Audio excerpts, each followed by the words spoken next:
Phone track করে বৃন্দাকে সবার সামনে এনে প্রমাণ সমেত জেলে পাঠালো রাঙা। হ্যাঁ বন্ধুরা, আমরা এমনটাই দেখতে পাবো রাঙ্গামতি তীরন্দাজ ধারাবাহিকের আগামী পর্বগুলোতে। মুখোশধারী একলব্য ধরা পড়ে যায় রাঙার কাছে। রাঙার তীরের ভয়ে মুখ খোলে মুখোশধারী একলব্য। বৃন্দার সমস্ত কুকীর্তি পুলিশের সামনে ফাঁস করে। এরপর রাঙা একলব্যকে উদ্ধার করে সবাই মিলে বাড়ি ফিরে আসে। আর বৃন্দা পুলিশের হাত থেকে নিজেকে বাঁচাতে পালিয়ে যায়। রাঙা বলে, বড় বৌদিদি তোকে খুঁজে বের করে কমপক্ষে 10 বছরের জেল খাটাবো। এরপর রাঙা সহদেবের খেলা শেষ করে শ্যামের ছেলেকে জেলে পাঠায়। অপরদিকে সত্যজিতের কথা মতো মালয়েশিয়ার পুলিশ মালয়েশিয়ার প্লাস্টিক সার্জন ডক্টরকে কলকাতাতে আনে। পুলিশের ভয়ে ডক্টর সমস্ত সত্যি স্বীকার করে বলে যে বৃন্দা বসু আমাকে অনেকগুলো টাকা দিয়ে এই বেআইনি কাজটি করতে বাধ্য করেছিল। আমি বৃন্দা বসুর কথা মতো শানু নামের ওই ছেলেটির প্লাস্টিক সার্জারি করে হুবহু একলব্য বস্তুর মতো চেহারা করে দিয়েছিলাম।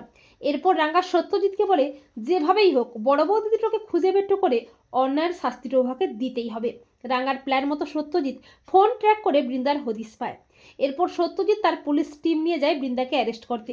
আর বৃন্দা পুলিশের হাত থেকে নিজেকে বাঁচাতে আবারও পালানোর চেষ্টা করে, কিন্তু রাঙ্গা তার তীর দিয়ে বৃন্দাকে আচ্ছা করে শায়েস্তা করে।